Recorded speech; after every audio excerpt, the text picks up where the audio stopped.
The photograph was taken in 1895, a stiff sepia rectangle edged with age, its surface scarred by time and careless storage.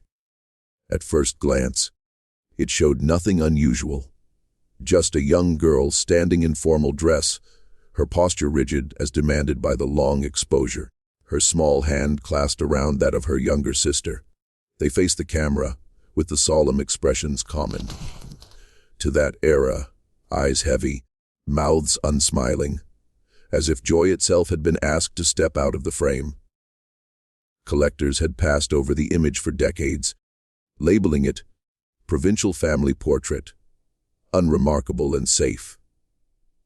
Even the restorer thought the same when the file first appeared on his screen. The dust was cleaned, the scratches softened, the contrast gently corrected. The faces emerged more clearly, especially the older girl's eyes, which seemed sharper than expected, focused not on the camera, but slightly to the side, as if watching something just beyond the lens. It was the hands that drew attention next. The older sister's fingers were pale and tense, gripping tightly, far too tightly, for a posed photograph. The younger sister's hand appeared smaller, thinner, almost indistinct, the edges blurred in a way that couldn't be explained by motion alone. When the restorer isolated the area and enhanced the detail, a strange imbalance became apparent. The shadows didn't fall correctly. The knuckles bent at angles that suggested strain rather than bone. As clarity increased, discomfort followed. The younger sister's arm seemed to fade as it traveled upward, dissolving into the fabric of the older girl's sleeve. There was no clear shoulder, no seam where cloth should crease. Just a suggestion of a limb held firmly in place by a grip that now looked less protective and more desperate. The longer the image stayed on the screen, the more it felt like the photograph was resisting being seen. Grain thickened in unnatural patches. Lines appeared that hadn't been there moments before, and in the older girl's eyes, newly sharpened by restoration.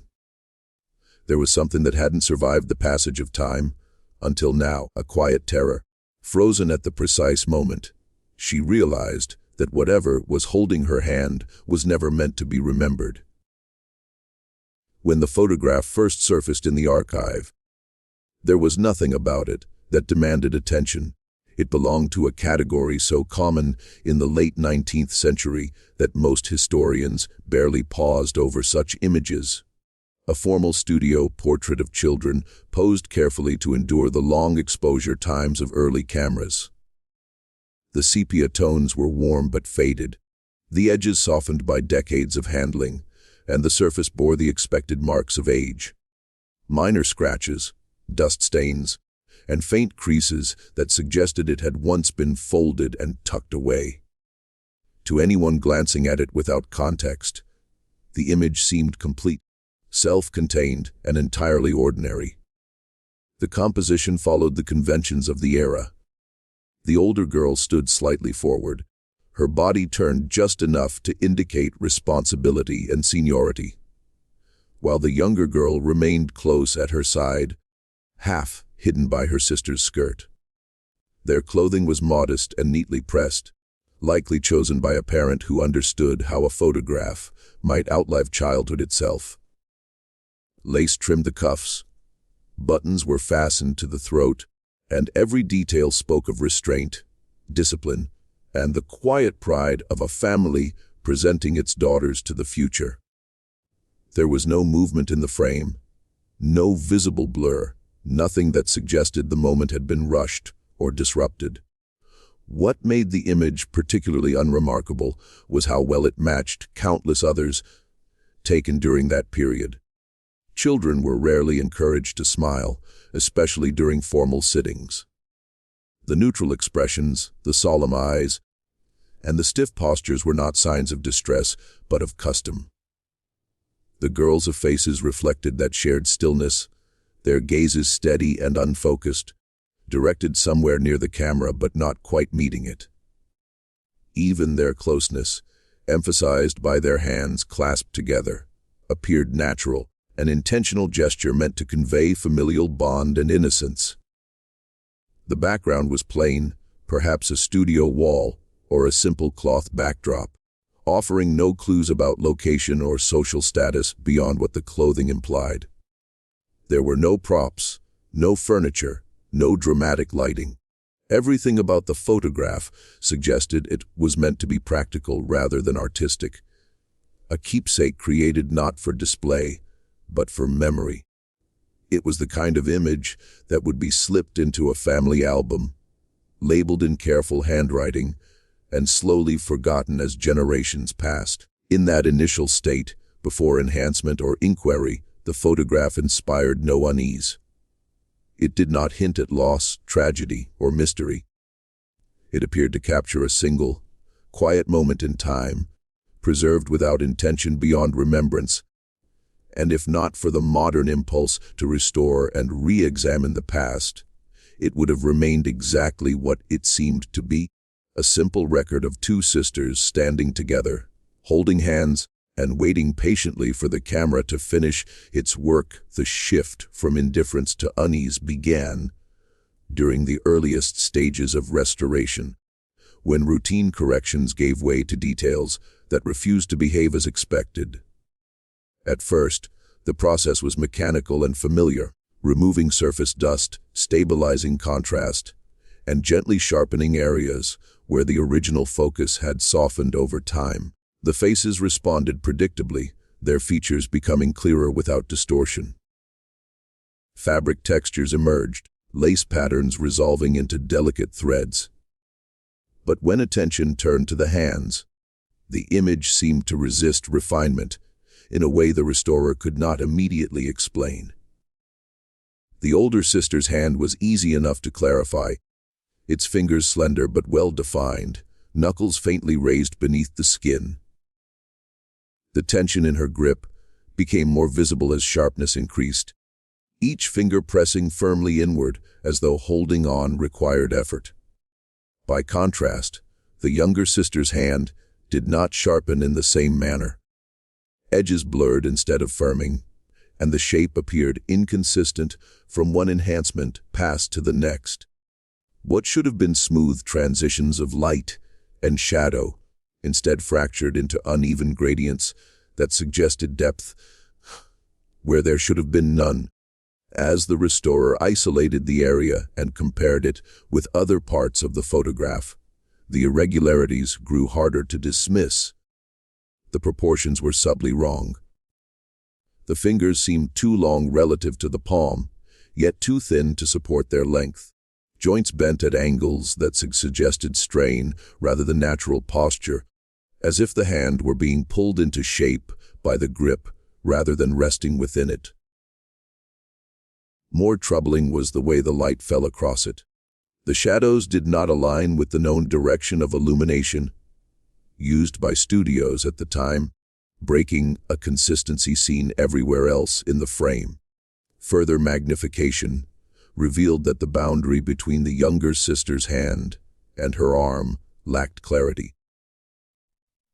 Where skin should have transitioned into fabric, the tones merged unnaturally, dissolving into the darker folds of the older sister's sleeve. It gave the impression not of two separate bodies touching, but of one form bleeding into another. The restorer checked for signs of damage, chemical degradation, or overexposure, but none of those explanations fit. Similar where elsewhere in the image did not produce the same effect. What unsettled him most was the way the anomaly grew more pronounced with each improvement.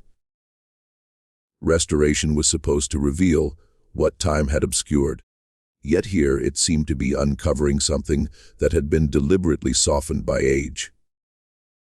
The clearer the image became, the less the younger sister's hand resembled something human, and the more it appeared as an approximation, captured imperfectly by the camera, as if it had not fully belonged in the moment the shutter-closed concern turned into obsession, when the visual inconsistencies prompted a search beyond the photograph itself, leading into records that were never meant to be read alongside the image.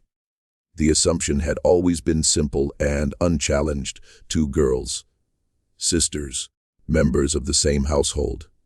Yet when the restorer began looking for basic confirmation, names, dates, addresses, the certainty dissolved almost immediately. Census documents from the surrounding years listed only one daughter living in the home at the time the photograph was taken. There was no mention of a younger sister, no infant record, no later correction to account for an early death or relocation. Birth registries told the same story. The parents were documented clearly, their marriage recorded, their residence stable, but the space where a second child should have appeared remained blank. No baptismal entry could be found in nearby parishes, despite meticulous church records that tracked even stillborn children. Death notices were equally silent. In an era when loss was common and often carefully noted, the absence itself became conspicuous. It suggested not oversight, but exclusion, as though the existence of the younger girl had never been formally acknowledged. Family correspondence provided no comfort. Letters preserved in local collections spoke of daily routines, of illness and harvests, of schooling and household concerns, yet they referenced only one child. There were no plural pronouns, no casual mentions of sibling disputes or shared chores. The language remained singular and precise, reinforcing the idea that the household had known only one daughter. Even photographs from later years showed the same girl alone, growing older, posed beside parents, or standing in the same studio where the original image had been taken, always without the companion who once appeared at her side. The contradiction between image and documentation introduced a deeper unease. Photographs were considered proof, mechanical witnesses that did not imagine or invent. Records, on the other hand, could be incomplete, damaged, or lost. But here, the imbalance felt deliberate. The paper trail was thorough where it existed, detailed and consistent, yet entirely dismissive of the second figure. It was as if the photograph asserted something the rest of history refused to support. Attempts to rationalize the discrepancy led only to weaker explanations. A cousin visiting temporarily, perhaps, or a neighbor's child included in the portrait. But such scenarios failed to account for the hand-holding, the intimacy implied by their positioning, or the complete erasure of that presence from every other surviving record. Even studio logs, which sometimes listed sitters' names, recorded only a single child for that session. What began as a technical curiosity now carried the weight of contradiction. The unsettling possibility that the photograph preserved something that official memory had rejected. A figure present in silver and shadow, but absent everywhere else, as though the act of being recorded had not been enough to grant her a place in history. With the documentary trail exhausted, attention returned to the photograph itself, now treated less as a family keepsake and more as an artifact under forensic scrutiny. Advanced restoration techniques were applied with caution, each adjustment saved, and compared to earlier versions to track how the image responded. It was during these deeper passes that the most unsettling pattern emerged. The second figure did not become clearer in the way the rest of the photograph did. Instead, it seemed to change, as though the act of enhancement was revealing layers that had never belonged to the same moment in time. At higher resolution, subtle inconsistencies appeared in the grain structure around the younger figure. The older sister and the background shared a uniform texture, the natural result of a single exposure on a single photographic plate. The area surrounding the second figure, however, displayed a faint but measurable difference, as if it had been introduced under slightly altered conditions. This was not the clumsy overlay of a later forgery. The integration was too seamless for that. It suggested something more precise, a manipulation that respected the limits of 19th century photography while still bending them. Further analysis showed faint disturbances along the outline of the younger figure, distortions that resembled retouching marks, but did not match known techniques from the period. Early photographers could scratch negatives or apply pigments to alter images, but those methods left recognizable signatures. Here, the edges appeared softened not by tools but by time itself, as though the image had been subtly reworked and then allowed to age naturally, blending its alteration into the material history of the photograph. The most troubling discovery came when earlier restoration snapshots were layered over later ones. Features of the second figure seemed to shift position by fractions of an inch, particularly around the hand and arm. These changes were too small to notice in isolation, but impossible to ignore when compared side by side. It gave the impression that the younger figure had not been fixed in place when the photograph was first taken, but had settled into the image afterward, adjusting to the composition as if finding where it belonged. This raised an unsettling possibility. If the photograph had been altered, it was not to add a person who was never there, but to account for something that appeared after the exposure was complete. The camera had captured the older girl, the studio, the moment as it existed, and then something had intervened. Not in a way that broke the image or announced itself, but in a manner subtle enough to pass as ordinary, until examined too closely. What remained undeniable was that the second figure did not behave like a subject bound by the same physical rules as the rest of the photograph. It lacked the stability of something fully present, and the closer it was studied, the more it suggested an intrusion rather than a participant, a presence that had been pressed into the past rather than recorded by it. The final stage of restoration brought the investigation to a point where denial was no longer possible, not because of a single dramatic discovery, but because of how every remaining detail aligned toward the same implication. When the image reached its highest clarity, the second figure ceased to resemble a child at all. The face remained indistinct, never resolving into recognizable features, no matter how carefully contrast and sharpness were balanced. Where eyes should have been, there were only shallow depressions of shadow, positioned slightly too low, as though the proportions had been guessed rather than observed. The mouth never emerged, not blurred or damaged, but absent, replaced by a smooth gradation of tone that suggested no opening had ever been captured there. Attention returned once more to the hands, now unmistakably the focal point of the image. The older sister's grip appeared unnatural in its intensity, fingers locked in a way that suggested resistance rather than comfort. The knuckles were whitened, tendons raised beneath the skin, details that had been invisible before but now conveyed urgency. The second hand, however, showed no reciprocal tension. Its fingers curved inward, but not around the older girl's hand. Instead, they pressed against it from an angle that implied attachment rather than grasp, like something anchoring itself to a surface rather than holding on to another person.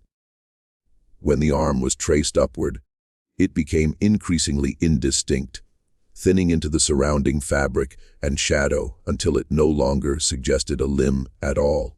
There was no clear boundary where one body ended and the other began. The contact point between them felt permanent, not posed, as though separation had never been an option once the image existed. It no longer looked like two sisters standing together, but like one girl being accompanied by something that depended on her presence to remain visible. The older sister's expression, now fully restored, provided the final confirmation. Her eyes carried a focus too sharp for a child of her age, directed not outward but downward, toward the point where their hands met. There was fear there, restrained and disciplined, the kind that comes not from surprise, but from familiarity. It suggested she knew exactly what she was holding, and that the stillness required by the photograph was not merely obedience to the photographer, but an effort to prevent something from moving. Taken together, the evidence no longer supported the idea of a missing sibling or a forgotten child. It pointed instead to the possibility that the photograph did not document a family bond, but a moment of containment, a record of an attachment formed under circumstances never meant to be preserved, where the camera captured not who belonged in the frame, but what had already claimed its place there.